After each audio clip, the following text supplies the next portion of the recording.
The blood on Olivia Sullivan's hands wasn't coming off no matter how hard she scrubbed, and it wasn't even her own. She stood at the water pump behind the Deadwood Saloon in the Dakota Territory on this sweltering August evening in 1876, watching the pink-tinged water pool at her feet while her heart hammered against her ribs. The man she'd just served whiskey to had collapsed face first onto the bar, a knife protruding from between his shoulder blades, and she'd been the one to pull it out before anyone thought to blame her for the killing. Now she was out of a job, out of luck, and staring down the barrel of another hungry winter with nothing but the clothes on her back and a secret shame she carried everywhere, one that made her feel smaller than the dirt beneath her boots. She was 22 years old and couldn't read a single word or write her own name. It hadn't mattered much when she was growing up in the mining camps, following her father from one failed claim to another, until the consumption took him 3 years back. Her mother had died bringing her into this world, and her father had been too busy chasing gold to worry about schooling. Now she was alone in a town that seemed to birth violence as readily as it did gold strike, and she had no way to better herself. Every job posting, every contract, every wanted poster on the wall might as well have been written in Chinese for all the good they did her. The saloon door burst open and the owner, a thick-necked man named Hollies, jabbed a finger at her. "You got 1 hour to clear your things from the room upstairs. I ain't having no murder-touched girl working for me. Bad for business." "I didn't kill him," Olivia said, but her voice came out smaller than she intended. "Don't matter what you did or didn't do. Get gone." He slammed the door, and she was alone again with the settling darkness and the distant sounds of piano music drifting from the more prosperous establishments on Main Street. She dried her hands on her already ruined dress and made her way up the back stairs to the cramped room she'd called home for the past 8 months. It didn't take long to gather her belongings. Everything she owned fit into a single carpet bag that had seen better days. The street was busy with the evening crowd when she emerged, miners and gamblers and women in bright dresses calling from painted doorways. She walked with her head down, knowing that in a place like Deadwood, a woman alone with no prospects had few options, and most of them led to the kind of life she'd sworn she'd never live. Her father had made her promise that much before he died, his paper-thin hand gripping hers with surprising strength. "Don't end up in the cribs, Livy. Promise me that." She'd promised, but promises didn't fill empty bellies. The boarding house on the edge of town had a help wanted sign in the window, but when she went inside and the proprietor asked her to fill out a form, she'd had to excuse herself and hurry back into the street, her cheeks burning with humiliation. It was always the same. She could work with her hands, could cook and clean and mend, but the moment someone needed her to read instructions or write down an order, she was useless. She found herself walking toward the outskirts of town where the buildings gave way to scrubland, and the smell of pine replaced the stench of unwashed bodies and horse manure. There was a small church out here, though calling it a church was generous. It was really just a wooden structure with a cross nailed above the door, but she'd passed it many times and always wondered what it would be like to sit inside and feel whatever peace people claimed to find in such places. The door was unlocked and she slipped inside, grateful for the cool darkness and the silence. Rough-hewn benches lined either side of a narrow aisle, and a simple altar stood at the far end. She sank onto the nearest bench and let her carpet bag drop to the floor, suddenly so tired she could barely keep her eyes open. "You're welcome to rest here as long as you need." She jerked upright, her hand flying to her chest. A man stood in the shadows near the altar, and as he stepped forward into the shaft of moonlight coming through the window, she saw he wasn't a preacher at all. He wore dusty trail clothes, a worn leather vest over a simple shirt, and boots that had seen 1,000 miles of hard country. A hat hung down his back on a leather cord, revealing dark hair that curled slightly at his collar. He looked to be in his late 20s, with a strong jaw and eyes that held a kindness she wasn't used to seeing in Deadwood. "I didn't know anyone was here," she said. "I'll go. No need for that. I'm just passing through, taking shelter same as you." He moved closer but kept a respectful distance. "Name's Cole Garrett. I help out the preacher sometimes when I'm in town doing repairs and such. He lets me sleep here in exchange. Olivia Sullivan."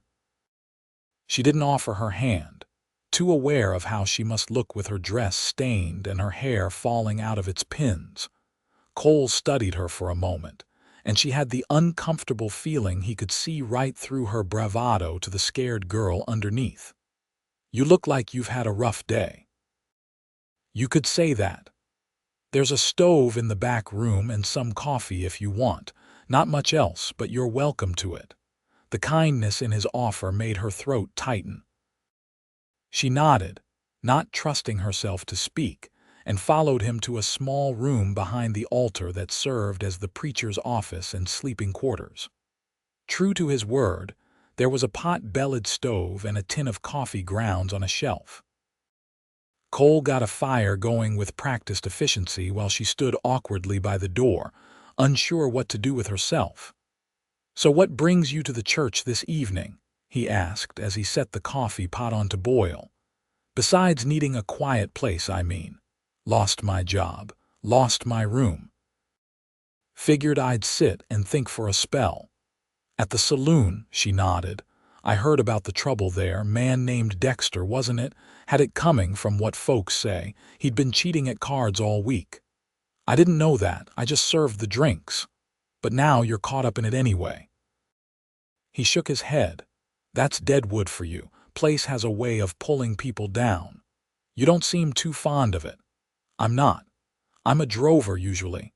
Bring cattle up from Texas when the season's right, but I had some business here that needed attending to, and now I'm stuck until it's resolved." He poured coffee into 2 tin cups and offered her one. "What about you? You got family here?" "No family anywhere. Just me." They sat on a pair of crates that served as chairs, drinking the bitter coffee in companionable silence. Olivia found herself relaxing despite the chaos of the day, something about Cole's presence putting her at ease. He didn't ask prying questions or look at her with the calculating eyes of men who saw women as commodities. He just seemed like someone who understood what it was like to be adrift. "Can I ask you something?" she said after a while. "Sure. You said you're waiting on business." "What kind?" "The legal kind. There's a piece of land south of here that belonged to my father. He died last year and left it to me, but there's been some dispute about the deed. The lawyer's office is trying to sort it out, but everything moves slow in this town unless there's gold involved. And then you'll leave, soon as I can. I've got a life waiting for me in Montana Territory, planning to start a ranch up there, away from all this madness." He gestured vaguely toward town. "What about you? What are your plans?" The question hung in the air between them, and Olivia realized she didn't have an answer. Plans required being able to see a future, and hers had never stretched beyond the next meal, the next room, the next job. "I don't rightly know," she admitted. "Fine work, I suppose, though that's easier said than done." "What kind of work are you looking for? Anything honest? I can cook, clean, mend clothes. I'm good with my hands." Cole took a sip of his coffee, his eyes thoughtful. "The preacher here, Reverend Matthews, he's been looking for someone to help out around the church. Nothing fancy, just keeping the place tidy and preparing meals when folks come for services. Doesn't pay much, but it comes with a room and food." Hope flared in her chest, sharp and painful. "You think he'd consider me?" "Don't see why not. He's a good man, not quick to judge. I can introduce you tomorrow if you want." "I'd appreciate that more than I can say." They talked into the night, the conversation flowing easily despite having just met. Cole told her about growing up in Texas, about learning to rope and ride before he could read, about the long drives north through Indian Territory with nothing but sky and grass for weeks on end. She told him about the mining camps, about her father's endless optimism that the next claim would be the big one, about the loneliness of being the only girl in places filled with desperate men. She didn't tell him about not being able to read. That shame stayed locked in her chest where it always lived. When exhaustion finally caught up with them, Cole offered her the preacher's cot and said he'd make do with a bedroll on the floor of the church proper. She protested, but he insisted, and she was too tired to argue. She lay awake for a long time after he left, staring at the rough ceiling and wondering if maybe, just maybe, her luck was finally turning. Morning came with birdsong and the smell of frying bacon. She woke disoriented, forgetting for a moment where she was, then remembered the kindness of the cowboy and his offer to help. She dressed quickly, doing her best to make herself presentable, and emerged to find Cole cooking breakfast on the stove. "Morning," he said with an easy smile. "Hope you're hungry. The preacher keeps some supplies on hand for folks in need, and I figured we qualified." They ate together, and then Cole walked her into town to find Reverend Matthews.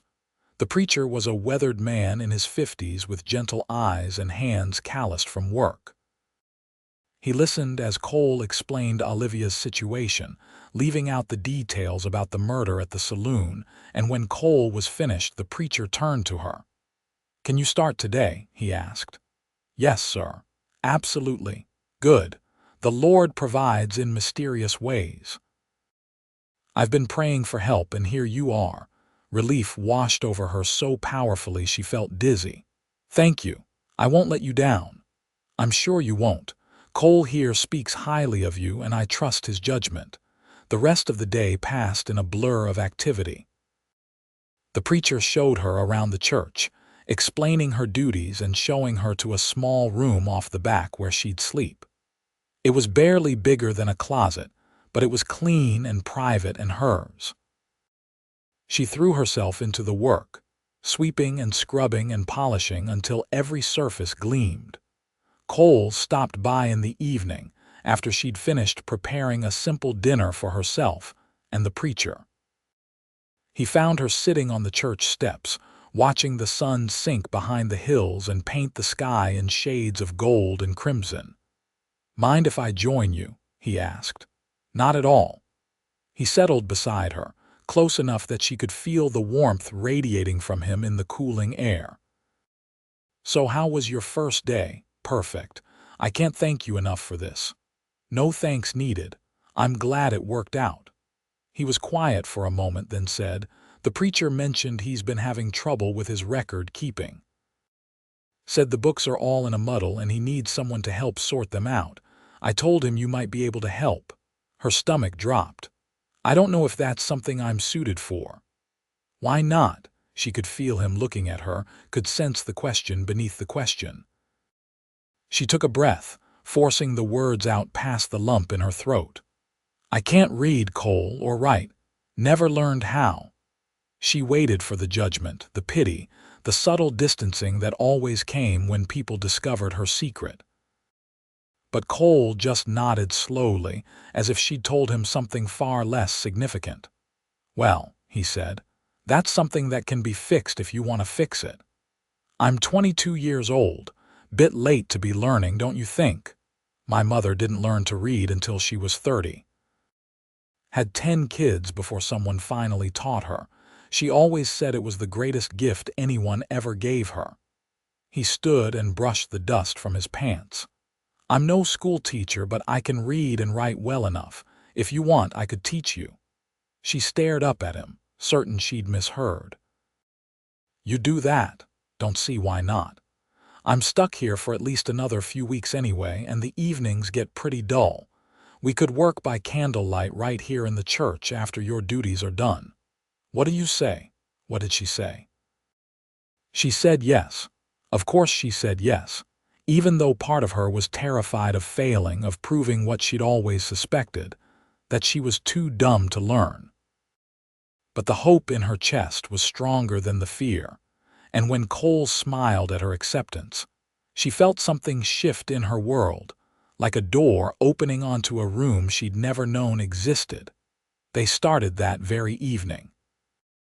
Cole borrowed a primer from the preacher, a simple book meant for children, and they sat at the table in the back room with a candle burning between them. He started with the alphabet, showing her how to form each letter, the shapes and sounds they made. His patience was infinite. When she struggled, which was often, he never showed frustration, just found a different way to explain until something clicked. See, and it is like a little house with a bar across the middle, he said, guiding her hand as she traced the letter in the primer. And B has 2 bumps like a snake that ate 2 mice. She laughed despite her frustration. That's a terrible image. But you'll remember it, won't you? He was right. She would. The days fell into a rhythm. She'd wake with the sun and prepare breakfast for the preacher, then spend her mornings cleaning and maintaining the church. Afternoons, she'd used to prepare dinner and handle whatever tasks the preacher needed. And then, as evening fell and the town's raucous energy rose with the lighting of the saloon lamps, she and Cole would settle in with their candle and their books, and he'd guide her through the mysterious world of letters and words. It was slow going at first. Her hands, used to hard labor, struggled with the fine motor control needed to write legibly. Her mind, untrained in the patterns of language, fought against the seemingly arbitrary rules of spelling and grammar. But Cole never wavered in his encouragement, and slowly, painfully, things began to make sense. "That's it," he said one evening about 2 weeks into their lessons. "You've got it. You just read that whole sentence by yourself." She looked down at the primer, at the words that had finally resolved from meaningless shapes into meaning. The cat sat on the mat. Simple, childish, but she'd read it with her own eyes, her own brain making sense of the symbols on the page. Tears spilled down her cheeks before she could stop them. "Hey," Cole said softly, reaching across the table to cover her hand with his. "What's wrong?" "Nothing's wrong. I'm just so happy I could burst." His hand was warm and calloused and steady, and she realized this was the first time he'd touched her beyond guiding her hand on the page. The contact sent a shiver through her that had nothing to do with the cool evening air. "You should be proud," he said. "You're working harder at this than most folks work at anything. I have a good teacher. Maybe, but the student's doing all the real work." He pulled his hand back, and they returned to the lesson, but something had changed between them. Or maybe it had been changing all along, and she was only now noticing. The way the candlelight caught the planes of his face, the way his voice wrapped around her like a warm blanket, the way her heart did a little skip whenever he smiled at her. She was falling for him, she realized with a start. Falling for this cowboy who'd shown her kindness when the rest of the world had turned its back. The realization terrified her, because Cole had a life waiting for him in Montana, and she'd be a fool to think he'd want to take along a church helper who could barely write her own name. But even knowing it was foolish, she couldn't stop her heart from wanting. The next week brought a heat wave that left everyone in Deadwood short-tempered and exhausted. Fights broke out in the streets with increasing frequency, and the church saw a steady stream of people seeking sanctuary from the oppressive sun and their own demons. Olivia worked from dawn to dusk, providing water and kind words and whatever comfort she could offer. Cole had been scarce, dealing with some complication in his land dispute that required frequent visits to the lawyer's office. When he finally appeared at the church 3 days later, he looked tired and frustrated. "Everything all right?" she asked, finding him sitting on the church steps in the failing light. Lawyer says it might be another month before things are sorted. There's some question about a signature on the deed, and they need to send away for verification. He ran a hand through his hair. I'm starting to think I should just walk away from the whole thing. Is the land worth much? Not in money, but in sentiment. My father worked that piece of ground for 20 years. It's where I learned to ride, where I became who I am. Feels wrong to just abandon it. She sat beside him, close enough that their shoulders touched. Then don't. If it's important, it's worth waiting for. Even if it means being stuck in this place indefinitely. Deadwood's not all bad. Some good things here too. He turned to look at her, and the intensity in his eyes made her breath catch. Yeah, he said softly. There are. They held each other's gaze for a long moment, and Olivia felt certain he was going to kiss her. Her heart hammered against her ribs, her lips parting slightly in anticipation. But then the church door opened and Reverend Matthews appeared, breaking the spell. Oh, there you are, Cole. I need your help moving some benches if you have a moment. Of course. Cole stood, offering Olivia his hand to help her up. His touch lingered just a moment longer than necessary, his thumb brushing across her knuckles in a gesture that felt like a promise. That evening's lesson was charged with an energy that made it hard to concentrate. They sat closer than usual, and every accidental brush of hands or knees sent electricity racing through her. Cole seemed distracted too, having to repeat himself several times, his eyes wandering from the page to her face. Let's try something different tonight, he said finally, closing the primer. I want you to write me a letter. I don't know enough words yet. Then use the ones you do know. Tell me something about yourself, something you want me to understand. He set out paper and a pencil, and she stared at the blank page for a long time, trying to form thoughts into words, words into letters. Finally, moving slowly and carefully, she began to write. When she was finished, she pushed the paper across to him. Her handwriting was shaky and uneven, the spelling likely wrong in places, but it was hers. She'd made these marks with her own hand, had translated her thoughts into something visible and permanent. Cole picked up the paper and read aloud in a quiet voice. I am grateful for your help. You are a good man. Thank you for seeing me. He looked up and there were tears in his eyes. Olivia. I know it's not good. I know I misspelled things. It's perfect. It's the most perfect thing I've ever read. He reached across the table and cupped her face in his hand, his thumb stroking her cheek. She leaned into the touch, her eyes fluttering closed, and when she opened them again, he was closer, so close she could feel his breath on her lips. I should tell you something, he said, his voice rough. I've been stuck in Deadwood for 3 weeks now, and I haven't minded a single day of it. That's because of you. You've made this place bearable, more than bearable. You've made it somewhere I don't want to leave. Cole, let me finish. I know I've got nothing to offer right now. I'm living in a church, waiting on a piece of land that might never come through, and my future's uncertain at best. But I can't keep pretending I don't feel what I feel. You've gotten under my skin, Olivia Sullivan. You've made me want things I didn't think I wanted. Her heart was beating so hard she was sure he could hear it. What kind of things? A home. A family. Someone to come back to at the end of the day. Someone to teach letters to by candlelight. He smiled, though it was shaky around the edges. I'm falling in love with you. Maybe I've already fallen, and I needed you to know that before I lost my nerve. She couldn't speak past the emotion clogging her throat, so she did the only thing she could think of. She closed the distance between them and kissed him. It was her first real kiss, and it was everything she'd imagined and more. His lips were soft and warm, moving against hers with a gentleness that made her chest ache. His hand slid from her cheek to the back of her neck, fingers tangling in her hair, and she gripped his shoulders to steady herself as the world tilted on its axis.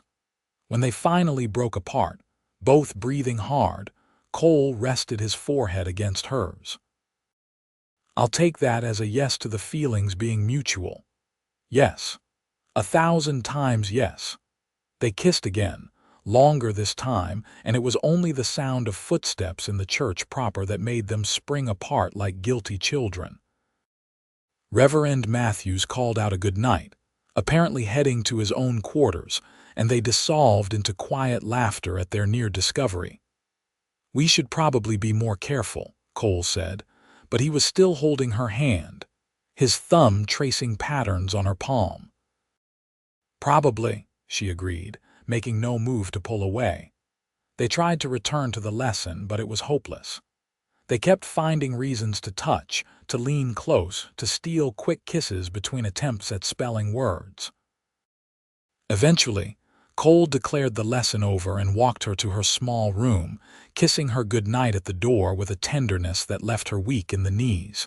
She lay awake for hours, replaying every moment, every word, every touch. Cole Garrett loved her. The cowboy who'd shown her nothing but kindness and patience and respect had fallen in love with her, and she with him. It seemed too good to be true, too much like the happy endings in the stories she'd heard other people talk about but never thought would be hers. The next morning, she woke to find a note slipped under her door. She picked it up with trembling hands, and though it took her several minutes to work through each word, she managed to read it by herself. "Good morning, beautiful. Meet me at the creek south of town at noon. I have something to show you.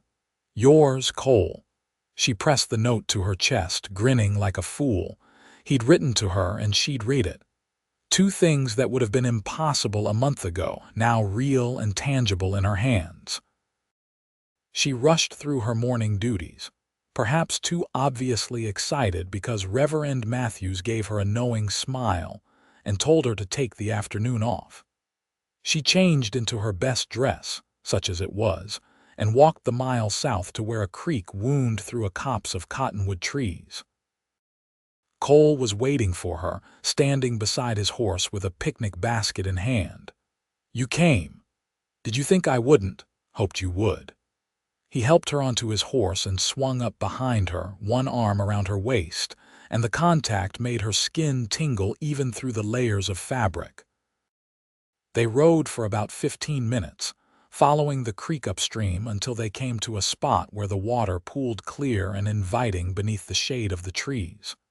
Cole spread a blanket and unpacked the basket, revealing bread and cheese and even some strawberries, a luxury in Deadwood. "I may have bribed the grocer," he admitted when she marveled at the fruit. They ate and talked, the conversation flowing as easily as it always did between them. But now there was an added dimension, a charge in the air that made every glance feel significant. When the food was gone, Cole lay back on the blanket, one arm behind his head, and she curled against his side, her head on his chest, listening to the steady thump of his heart. "Tell me about Montana," she said. "About what you want to build there. It's beautiful country, green and wild. Mountains that touch the sky, rivers so clear you can see straight to the bottom. I want to build a ranch there, raise cattle and horses. Have a house with a porch where you can sit and watch the sunset." His arm tightened around her. "I've been picturing it for years, but lately the picture's changed. Now there's someone sitting on that porch with me." "Is that so?" "It is. Dark-haired woman with eyes that see straight through me and hands that are learning to write poetry." She tilted her head back to look at him. "I wrote one sentence, Cole. That's hardly poetry." "It was to me." She kissed him then, long and slow and sweet, and when they broke apart she said, "I'd like to see Montana someday." "Would you? Even if it meant leaving Deadwood, especially if it meant leaving Deadwood." "This town's never been home to me, just another stop along the way." "What would home look like to you?" She thought about it, tracing idle patterns on his chest. "Somewhere quiet, Somewhere I could have a garden and maybe some chickens. Somewhere with a table where I could practice my writing every night. She paused, then added quietly, somewhere with you. Cole sat up, bringing her with him, his hands framing her face. Come with me, Olivia. When the land dispute is settled and I head to Montana, come with me. Be my wife. Build that life with me. Her breath caught. Are you proposing? I'm doing a terrible job of it, but yes. I know it's fast, I know we've only known each other a few weeks, but I've never been more certain of anything in my life. You're what I've been searching for without knowing I was searching. You're home. Tears spilled down her cheeks, but she was smiling so hard her face hurt. Yes. Yes, I'll marry you. I'll go anywhere with you. He kissed her then, deep and passionate, his hands in her hair, and she clung to him like he was the only solid thing in a spinning world.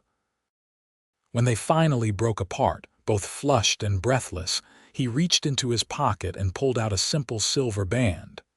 It was my mother's, he said. Only valuable thing I own. I've been carrying it around for days, waiting for the right moment. He slipped it onto her finger and it fit perfectly, cool and solid and real. She stared at it, this symbol of promises and futures, and felt her heart might burst from happiness. They spent the rest of the afternoon by the creek, making plans and dreaming dreams, stealing kisses between discussions of practical matters. They'd need to wait until Cole's land deal was finalized, which could be weeks yet. They'd marry in the little church, with Reverend Matthews officiating. Then they'd head north to Montana before winter set in, buying supplies and possibly some breeding stock along the way. I should probably keep working on my reading and writing, she said. A rancher's wife needs to keep books and write letters to suppliers. We'll practice every evening, just like we have been. By the time we reach Montana, you'll be riding circles around most folks. When the sun began to sink toward the horizon, they reluctantly packed up and rode back to town. Cole left her at the church with a lingering kiss and a promise to return that evening for their lesson. She floated through dinner preparations, so obviously happy that Reverend Matthews finally asked what had her glowing.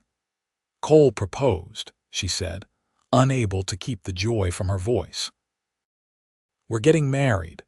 The preacher's face split into a wide smile. That's wonderful news. I had a feeling about you two from the start. When's the happy day? We're not sure yet. There's some business he needs to settle first, but soon. Well, it will be my honor to perform the ceremony. That evening's lesson was interrupted frequently by kissing, but they did manage to make progress. Cole introduced her to more complex words, showing her how letters combined to form sounds, how patterns repeated in ways that made spelling less arbitrary. She practiced writing his name, her name, and then their names together, Mr. and Mrs. Cole Garrett, the words looking strange and wonderful on the page. Tell me something, she said during a break, the candle burning low between them. What made you stop and talk to me that first night? You could have just let me sit in the church alone. Cole considered the question, absently playing with her fingers. You looked lost, but not defeated, like you'd been knocked down but were already figuring out how to get back up. I admired that. And you had these eyes, these incredible eyes that were sad and fierce at the same time, he smiled. And maybe there was something else too, something I can't quite put into words, like I recognized you somehow, even though we'd never met. I felt it too, she admitted. Like you were someone I'd been waiting for without knowing it. Think that's crazy, if it is, then we're both crazy together. The weeks that followed were the happiest of Olivia's life. She continued her work at the church, but now every task was infused with joy, every sunrise a gift. She spent her evenings with Cole, learning and laughing and falling deeper in love with each passing day. Her reading improved rapidly, and she progressed from primers to simple books. The first time she read an entire page without help, Cole swept her up and spun her around, both of them laughing like children. The whole town seemed to know about their engagement, and Olivia found herself on the receiving end of congratulations from people who'd barely noticed her before. The ladies' auxiliary at the church insisted on helping her make a proper wedding dress, and she spent several afternoons with them, stitching and listening to their stories, feeling for the first time like she belonged somewhere. But the happiness was shadowed by Cole's growing frustration with the land dispute. The lawyer kept finding new complications, new reasons why the transfer couldn't be completed. Papers had to be sent to Texas for verification. A witness needed to be located. The original surveyor's notes were unclear and needed to be reconciled with current maps. "I'm starting to think he's dragging this out on purpose," Cole said one evening, pacing the small room behind the altar. "Every time I go in there, there's some new problem that just happens to require another week, another fee. Why would he do that? Because as long as the dispute is active, he keeps charging me. I've already paid him more than the land is worth. So let it go. We don't need that land. We'll start fresh in Montana." Cole stopped pacing and looked at her. "You'd be fine with that. I know how important it is to have something of your own."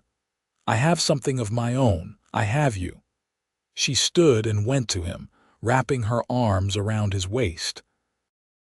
"That piece of ground in Texas isn't what matters. What matters is us building something together, wherever that happens to be." He held her tight, his chin resting on top of her head. "You're right. I've been so focused on the past that I've been ignoring the future. I'll tell the lawyer tomorrow that I'm done. We'll get married this Sunday and leave for Montana at first light Monday. This Sunday?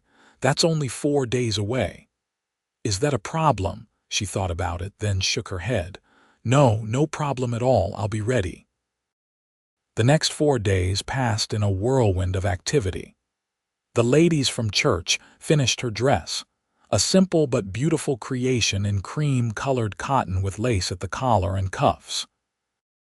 The preacher polished the church until it gleamed and arranged for flowers to be brought in from someone's garden.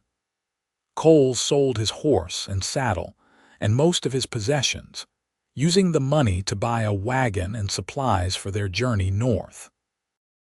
Olivia practiced writing her new name over and over, the letters becoming more confident with each attempt. Mrs. Cole Garrett. Olivia Garrett. She'd signed the marriage certificate herself, no X mark for her, and the thought filled her with pride. On Saturday evening, the night before the wedding, Cole took her back to their spot by the creek one last time. They sat on the bank with their feet in the cool water, watching the stars emerge in the darkening sky. "Nervous?" he asked, excited. "You?" "Same. Can't quite believe this is real, if I'm honest. A month ago, I was just another drifter with no direction. Now I'm about to marry the most incredible woman I've ever met and start a whole new life. I was worse off than a drifter. I was nobody going nowhere. And now look at me." She held up her left hand, the silver ring catching the moonlight. "I'm somebody's future wife. I can read. I can write. I have hope again." "You were always somebody, Olivia. You just needed someone to help you see it." She leaned against him, content in a way she'd never experienced. "What do you think Montana will be like? Cold in winter, green in summer. Hard work every day, but good work. The kind that builds something lasting. Will there be neighbors? Some spread out. It's not like Deadwood where everyone's living on top of each other. But there are other ranchers, other families. You'll make friends. As long as I have you, I don't need much else." They talked until the moon rose high above them, making plans and promises, dreaming their shared future into being. When Cole finally walked her back to the church, he kissed her goodnight with a tenderness that made her knees weak. "Next time I kiss you like this, you'll be my wife," he said. "I can't wait." Sunday morning dawned clear and beautiful, the sky a brilliant blue unmarred by clouds. Olivia woke early, too excited to sleep, and spent extra time on her appearance. The ladies had helped her wash and style her hair, and she pinned it up carefully, leaving a few curls loose to frame her face. The wedding dress fit perfectly, and when she looked at herself in the small mirror in her room, she barely recognized the refined woman staring back. The church began filling up around mid-morning. What had started as a plan for a small, simple ceremony had grown as word spread, and it seemed half of Deadwood had turned out to witness the wedding.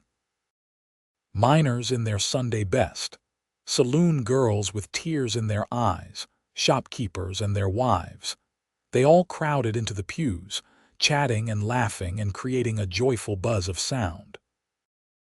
Olivia waited in the back room, clutching a small bouquet of wildflowers, her heart hammering so hard she felt dizzy.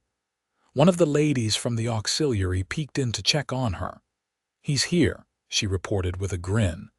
"And Lord above, does that man clean up nice. You're a lucky woman." "Is it time?" "Just about. Reverend's getting ready to start." Olivia took a deep breath, trying to steady her nerves. This was it. This was the moment her life truly began, the moment she stepped from her old existence into something new and bright and full of possibility. The lady patted her hand. "You look beautiful, dear. Absolutely beautiful. Now come on before that groom of yours thinks you've changed your mind." She followed the woman out and took her place at the back of the church. The congregation stood and turned to look at her, and she saw smiles on every face. But she only had eyes for Cole, standing at the altar in a new suit, his hair neatly combed, his eyes locked on her with an intensity that took her breath away. Reverend Matthews gave a signal and someone began playing a fiddle, the notes sweet and simple. Olivia walked down the aisle alone, no father to give her away, but it didn't matter. She was giving herself, walking toward her future with open eyes and an open heart. When she reached the altar, Cole took her hands in his, and the look on his face told her everything she needed to know. She was loved. She was chosen. She was home. Reverend Matthews began the ceremony, his voice carrying easily in the hushed church. Olivia tried to focus on the words, on the traditional vows and blessings, but she kept getting distracted by Cole, by the way he was looking at her like she was the only person in the world. "Do you, Cole Garrett, take this woman to be your lawfully wedded wife, to have and to hold from this day forward for better or for worse, for richer or for poorer, in sickness and in health, until death do you part?" "I do," Cole said, his voice steady and sure. "And do you, Olivia Sullivan, take this man to be your lawfully wedded husband, to have and to hold from this day forward for better or for worse, for richer or for poorer, in sickness and in health, until death do you part?" "I do." Her voice came out strong and clear, surprising her. "Then by the power vested in me by the territory of Dakota, I now pronounce you husband and wife. Cole, you may kiss your bride." Cole pulled her close and kissed her deeply, and the church erupted in applause and cheers. When they finally broke apart, both grinning, Reverend Matthews presented them with the marriage certificate. "Now," he said with a twinkle in his eye, "if you'd both sign here, we'll make it official." This was the moment Olivia had been both anticipating and dreading. Her hands shook as she took the pen, aware of everyone watching, aware that this was a test of everything she'd learned. Cole squeezed her shoulder encouragingly, and she bent over the document. Slowly, carefully, she wrote her name, Olivia Garrett. The letters were a bit uneven, but they were clear and legible and entirely her own. When she straightened, tears in her eyes, the church erupted in applause again, even louder than before. "I'm so proud of you," Cole whispered, wiping a tear from her cheek before signing his own name below hers. The rest of the day passed in a joyful blur. There was a celebration at the church, with food and music and dancing. People she barely knew congratulated her, shook Cole's hand, offered advice for their journey and their marriage. The sun set on their wedding day with Olivia exhausted, but happier than she'd ever been, her hand firmly clasped in her husband's. They spent their wedding night in a room at one of the nicer boarding houses, a gift from Reverend Matthews. It was modest but clean, with a real bed and curtains on the windows, and to Olivia it might as well have been a palace. Cole carried her over the threshold, both of them laughing, and set her down gently. The room was lit by several candles, casting everything in a warm glow.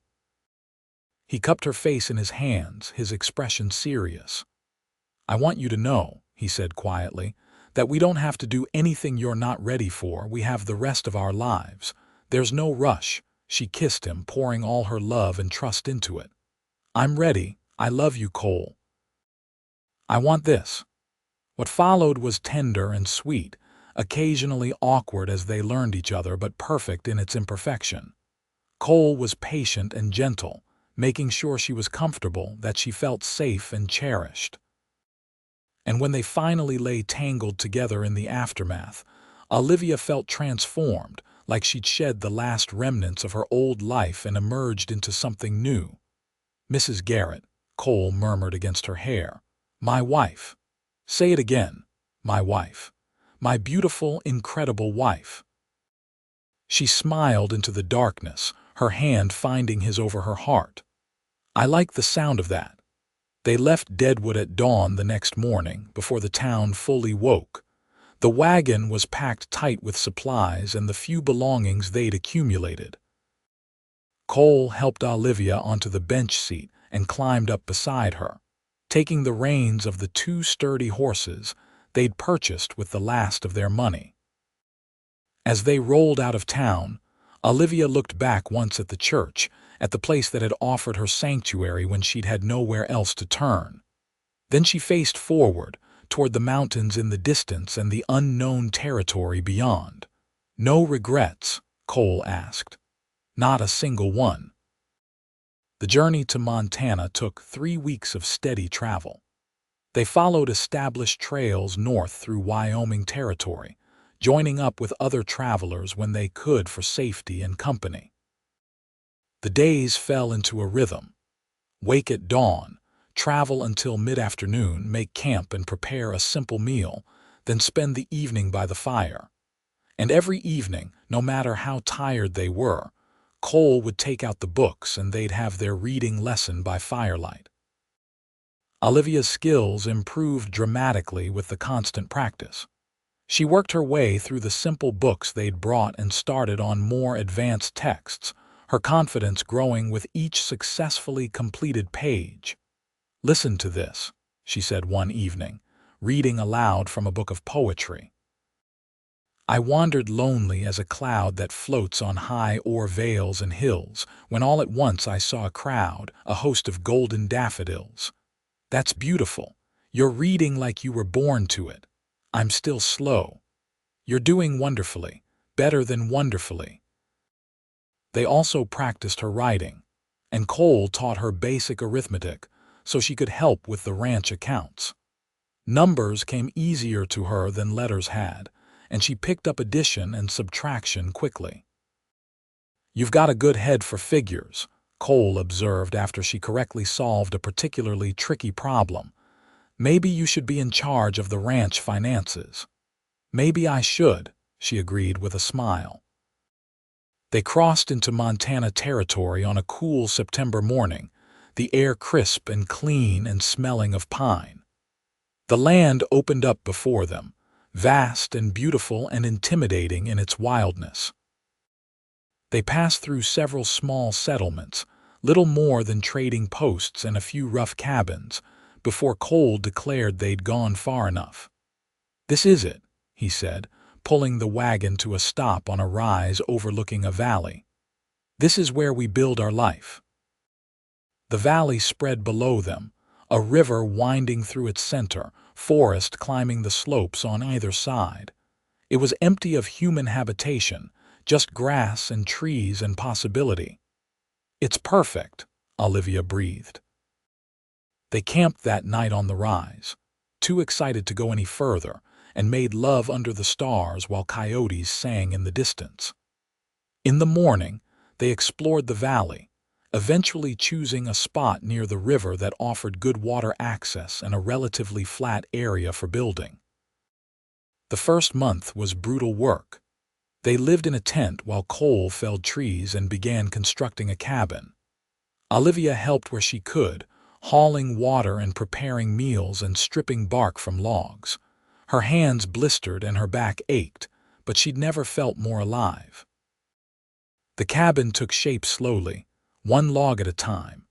It wasn't large, just 2 rooms and a loft, but it was solid and well made.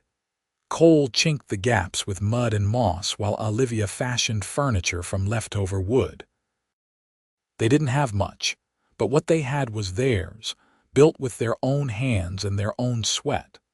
By the time the first snow fell in November, they had a roof over their heads and enough supplies laid in to see them through the winter. They also had their first livestock, 3 pregnant cows and a bull purchased from a neighboring rancher 20 miles south. Winter in Montana was harsh, the kind of cold that reached into your bones and didn't let go. But the cabin stayed warm with the fire burning in the stone fireplace Cole had built, and they passed the long evenings reading together and making plans for the spring. Olivia had progressed to writing letters, and she composed one to Reverend Matthews, thanking him for his kindness and telling him about their new life. It took her several days to write, checking and rechecking each word, but when it was finished, she was proud of it. Cole rode into the nearest settlement to post it, and weeks later they received a reply, the preacher congratulating them and sharing news from Deadwood. As the winter wore on, Olivia began to suspect she was pregnant. Her monthly courses stopped and she felt queasy in the mornings. She was nervous to tell Cole, worried he'd think it was too soon or that they weren't ready. But when she finally worked up the courage, his reaction erased all her fears. "A baby," he said, his face lighting up. "We're going to have a baby, seems that way. I think it happened around November. The baby should come in late summer." He picked her up and spun her around, kissing her over and over. "This is the best news, the absolute best news. We're going to be parents. Are you sure you're ready? We've barely got this place running. I've never been more ready for anything. We'll figure it out together, just like we've figured out everything else." Spring came late but glorious, the valley exploding with wildflowers and new growth. Their 3 cows each gave birth to healthy calves, tripling their herd. Cole spent his days building fences and clearing land for crops, while Olivia tended a vegetable garden and preserved food for the following winter. Her belly grew round with the baby, and Cole would spend every evening talking to it, his hand on her swollen stomach, telling their child stories about their life and the place they were building for it. The neighboring ranchers, once Cole had made contact with them, proved friendly and helpful. There was an unwritten code in this wild country that neighbors looked out for each other, and they were welcomed into that community with open arms. One family in particular, the Martins, became close friends. They had 6 children ranging from toddlers to teenagers, and Mrs. Martin took it upon herself to give Olivia advice about pregnancy and childbirth. "Don't be scared," she said during one visit, watching Olivia rub her aching back. "Your body knows what to do, and when the time comes, you send Cole to fetch me and I'll see you through it. Thank you. I don't know what I'd do without your help. That's what neighbors are for." Olivia continued her reading and writing throughout her pregnancy, determined to keep improving. She started a journal, recording their daily lives and her thoughts about the coming baby. Writing became a way to process her feelings, to work through her fears and excitement on the page. One entry from July read, "The baby kicked so hard today that Cole could feel it from across the room." He rushed over with his hand out, his face full of wonder, and we stood there for the longest time just feeling our child move inside me. I never thought I could be this happy. I never thought I deserved to be this happy. But here I am, in this beautiful place with this beautiful man, and I am bursting with joy. Whoever you are, little one, you are already so loved. The baby, a boy with his father's dark hair and his mother's eyes, arrived on an August evening after a labor that lasted from dawn to dusk. Mrs. Martin was there as promised, guiding Olivia through the pain and the fear, and Cole held her hand through it all, his face pale but his presence steady. When the baby finally slipped into the world, squalling and red-faced, Cole cut the cord with shaking hands and Mrs. Martin placed the tiny bundle on Olivia's chest. She looked down at her son, at this perfect being she and Cole had created, and started crying. "He's so small," she whispered. "He's perfect," Cole said, his own eyes wet. "You're perfect. You did so well." They named him Thomas, after Cole's father, and called him Tommy. He was a good baby, healthy and strong, and he transformed their lives in ways they couldn't have anticipated. Cole proved to be a natural father, patient and gentle with his son, singing to him and rocking him when he fussed. Olivia discovered reserves of strength she didn't know she possessed, functioning on little sleep and endless love. The ranch continued to grow. By the time Tommy was 2, they had a herd of 15 cows, a dozen chickens, 2 pigs, and 3 horses. They'd added onto the cabin, giving Tommy his own small room and creating more living space. The vegetable garden had expanded to nearly an acre, and Olivia preserved enough food each summer to feed them through the winter, with plenty left over to share with neighbors. She'd also become something of a teacher. Word had spread about how she'd learned to read and write as an adult, and other women in the area, some of whom had similar gaps in their education, began asking if she could help them. She started holding informal lessons in her cabin, one afternoon a week, teaching reading and writing to a small group of ranch wives and their older daughters. "Who would have thought," Cole said one evening, watching her prepare for the next day's lesson, "that my wife would become the local school teacher? Hardly a teacher. I barely know enough myself. You know plenty, and more importantly, you know what it's like to struggle with it. That makes you the perfect person to help others." She looked up from the lesson plan she was writing, her penmanship now neat and confident. "Do you ever think about how things might have been different if we hadn't met that day in the church, all the time? I'd probably be drifting from place to place, never settling, never finding what I was looking for. And you? I don't like to think about it. Nothing good, I'm sure. But we did meet, and look at what we built."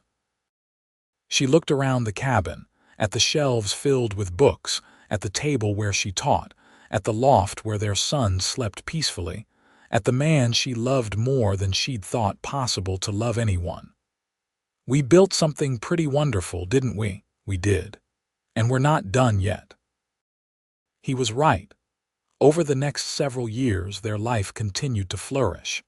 They had 2 more children, a daughter named Sarah when Tommy was 4, and another son, Henry, 2 years after that. The ranch expanded to nearly 500 acres, with cattle that were starting to gain a reputation for quality throughout the territory. They built a proper barn and a smokehouse, and added a front porch to the cabin, the very porch Cole had dreamed about back in Deadwood. Olivia's teaching grew from a small group in her cabin to a more formal arrangement. With Cole's help, they built a 1-room schoolhouse on their property, and she began teaching not just reading and writing, but also arithmetic, history, and geography to the children in their area. She'd come a long way from the girl who couldn't write her own name, and she never forgot how it felt to be trapped by ignorance. That memory made her passionate about education, about ensuring that the next generation wouldn't face the same struggles she had.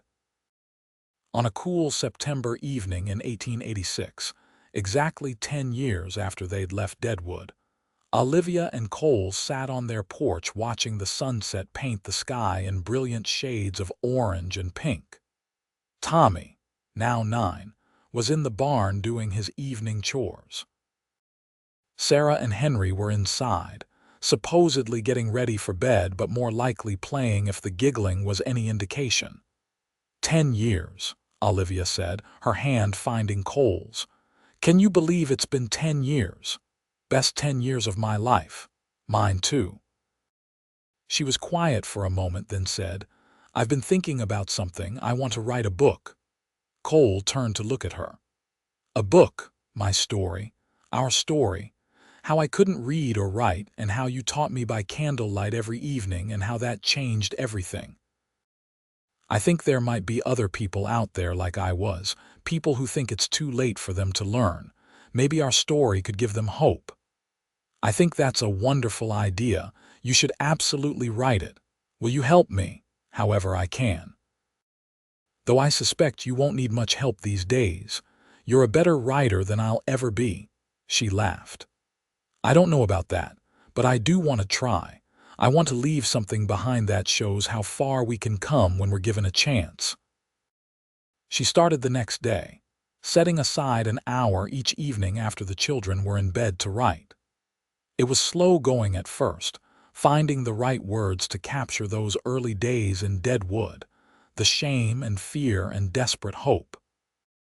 But as she wrote, the story began to flow, and she found herself reliving those moments, feeling again the terror of being alone and jobless, the wonder of Cole's kindness, the thrill of reading her first sentence. Cole would read each section as she finished it, offering suggestions and encouragement. This part here, where you describe the candlelight lessons, it's perfect. You've captured exactly how it felt. You remember it that clearly? Every moment. How you'd bite your lower lip when you were concentrating. How your whole face would light up when something clicked. How proud I was of every small victory. He pulled her close. I fell in love with you during those lessons. Watching you refuse to give up. Watching you fight for every word, every letter. You were magnificent. The book took 2 years to complete, written in longhand and then painstakingly copied over to create a clean manuscript. When it was finished, Olivia sent it to a publisher in San Francisco, not really expecting anything to come of it. But 6 months later, she received a letter saying they wanted to publish it, that they thought her story would resonate with readers across the country. She couldn't read. One Woman's Journey from Illiteracy to Hope was published in the spring of 1889 to modest but enthusiastic reception. It sold steadily, and Olivia began receiving letters from readers, many of them adults who taught themselves to read with the help of her book, or who'd been inspired to seek out education they'd thought was beyond their reach. One letter in particular moved her to tears. It was from a woman in Boston who wrote, I am 43 years old and could not read until I found your book. My daughter read it to me, 1 page at a time, and then used it to teach me my letters. It took a year, but now I can read on my own. I just wanted you to know that your story changed my life. Thank you for having the courage to share it. You did that, Cole said when she showed him the letter. You gave that woman hope. We did that. If you hadn't stopped to talk to me that night in the church, if you hadn't offered to teach me, none of this would have happened. Maybe we did it together then. Their children grew and thrived. Tommy showed an aptitude for ranching, taking to cattle and horses with natural skill. Sarah inherited her mother's love of learning and teaching, often helping Olivia in the schoolhouse. Henry, the baby, proved to be mechanically minded, always taking things apart to see how they worked. The ranch continued to prosper, becoming one of the most successful in the territory. When Montana achieved statehood in 1889, Cole was invited to participate in the celebrations, recognized as one of the pioneers who'd helped build the new state. But through all the success and recognition, their evening routine never changed. No matter how busy the day had been, no matter what challenges they faced, Cole and Olivia would spend time together after the children were in bed, sitting at their table with a book between them, reading aloud to each other by lamplight. It had become their time, sacred and inviolate, a connection to those early days when it had just been the two of them and a candle and the magic of letters forming words. On their 20th wedding anniversary, Cole gave her a gift. It was a leather-bound journal beautifully made with her name embossed on the cover in gold letters. Olivia Garrett. For your next book, he said, or for whatever you want to write, I just wanted you to have something special. She ran her fingers over her name, marveling at how far she'd come. 20 years ago, she couldn't have read those letters, much less written them. Now she was a published author, a teacher, a mother, a rancher's wife. She'd built a life beyond anything she could have imagined that desperate night in the church. "Thank you," she said, kissing him softly.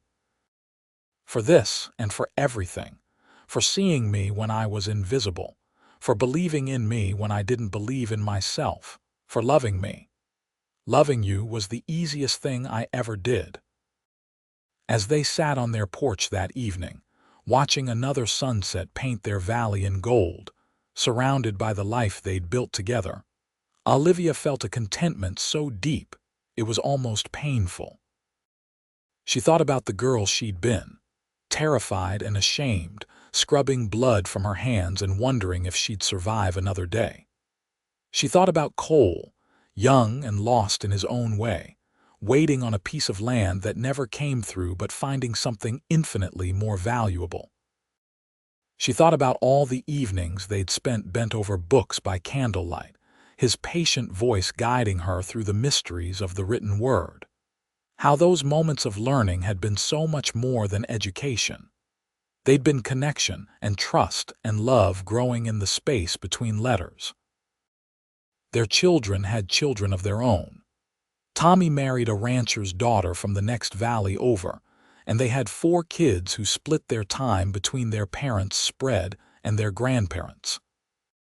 Sarah became a real teacher, going to college in Helena and returning to open a proper school in the growing town nearby. Henry moved to Great Falls and opened a shop fixing machinery, but he came home often, never staying away too long. The ranch passed to Tommy eventually, though Cole and Olivia remained active well into their 60s, unable to fully give up the land they'd carved from wilderness. The schoolhouse continued operating, though Olivia eventually retired from teaching, training others to take her place. She wrote 3 more books over the years, each one touching on themes of perseverance and second chances and the transformative power of education. They were never bestsellers, but they found their audience, and she continued to receive letters from readers whose lives had been changed by her words. Cole remained her constant companion through everything. They were rarely apart, moving through their days with the ease of people who'd learned each other completely. He still read to her every night, even though she could read perfectly well herself. She still asked him to check her writing, even though her skills had long since surpassed his. It was their ritual, their way of honoring where they'd come from and what they'd overcome together. On a warm summer evening in 1910, Cole sat on their porch watching Olivia play with their great-grandchildren in the yard. She was 66 years old now, her dark hair silver, her face lined with years of laughter and sun.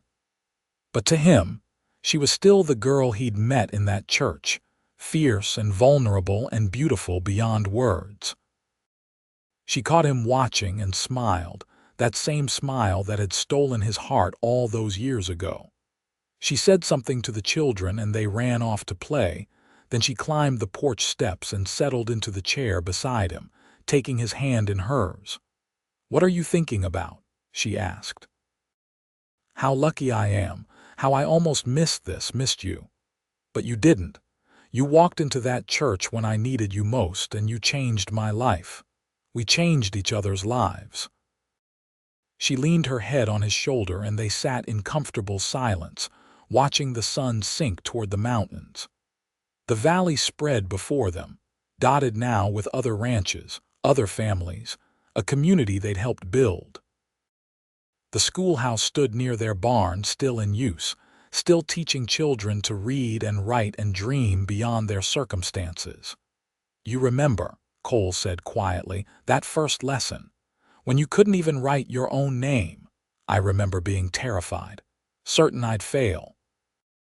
But you didn't fail. You never did, not once. Only because you believed in me.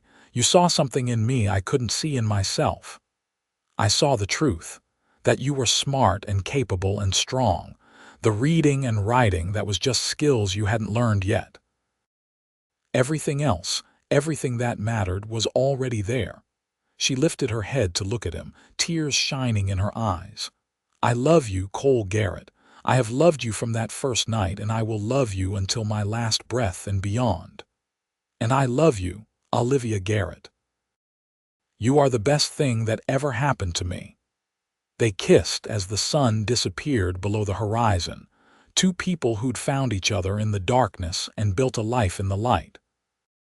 The evening star appeared in the purple sky, and somewhere in the house behind them, their family laughed and talked and lived the lives that Cole and Olivia had made possible through their love, and their courage and their willingness to believe in second chances.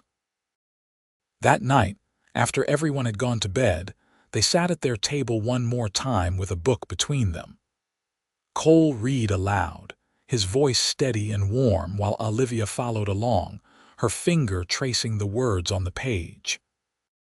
And when they were finished, she opened her journal and wrote a few lines, documenting their day, their life, their enduring love.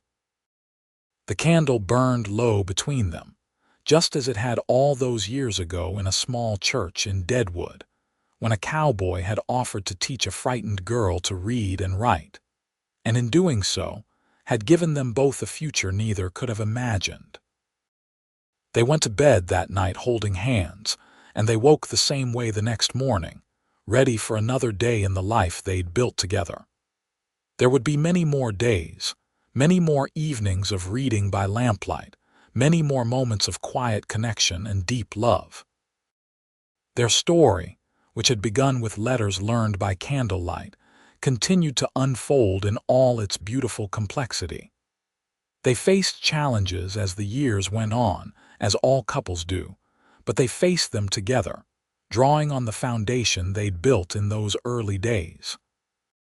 Cole's health began to fail in his 70s, but Olivia nursed him with the same dedication he'd shown when teaching her to read. When he could no longer ride the ranch, she read to him for hours, choosing his favorite books, her voice carrying him to far-off places and grand adventures. When Cole passed away peacefully in his sleep at the age of 78, with Olivia holding his hand and their children gathered around, she felt like half of herself had been torn away.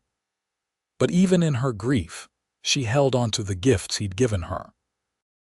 The ability to read and write, yes, but so much more than that. The belief in herself, the courage to face challenges, the knowledge that she was worthy of love and respect. She continued living in the house they'd built together, surrounded by family and memories. She kept teaching, kept writing, kept honoring the life they'd shared. And every evening she would sit at their table with a book and a lamp, reading aloud to the empty chair across from her, imagining Cole there beside her, listening with that patient smile he'd always had. Olivia lived to be 84 years old, sharp and engaged until the very end. She saw Montana change from rough territory to established state, saw the old Wild West transformed into something more civilized but less wild. She saw her children become grandparents and her grandchildren have children of their own, each generation benefiting from the education and opportunities she and Cole had fought so hard to provide. On the day she died, surrounded by 3 generations of family, her last words were about Cole. "Tell him I'm coming," she whispered, her hand reaching out as if to take someone's hand. "Tell him I learned to write the most beautiful love story and it was ours." They buried her beside Cole on a hill overlooking the valley under a simple headstone that read, "Olivia Garrett, 1854 to 1938, beloved wife, mother, teacher, author." And below that, a line from one of her books. "She couldn't read or write, but love taught her both." The ranch continued through the generations, and the schoolhouse still stood as a testament to the power of education and determination. Olivia's books remained in print, quietly inspiring readers with their message of hope and second chances. And the story of the cowboy who taught his love to read by candlelight became part of family legend, passed down through the years as an example of what real love looks like. Because real love, as Cole and Olivia had proven, isn't just grand gestures and passionate declarations. It's sitting together night after night, patiently teaching and learning, building a future one letter at a time. It's believing in someone when they don't believe in themselves. It's seeing past the surface to the person underneath. It's choosing each other every day, through challenges and triumphs, through sorrows and joys. Their story ended as all stories must, with the final chapter closed and the last page turned. But the impact of their lives rippled outward through time, touching people they never met, inspiring changes they never saw. Every person who learned to read because of Olivia's books, every student who passed through the schoolhouse they'd built, every member of their large and loving family carried a piece of their legacy forward. And somewhere in the collection of family heirlooms, preserved carefully through the decades, was a worn primer with careful handwriting in the margins, practice letters and words written by candlelight in a church in Deadwood. A physical reminder of where it all began, of the moment when a scared girl and a kind cowboy found each other and built something that lasted long after they were gone. In the end, theirs was a love story written in the pages they'd read together, in the lessons learned by candlelight, in the life they'd built from nothing but determination and hope, and an unwavering belief in each other.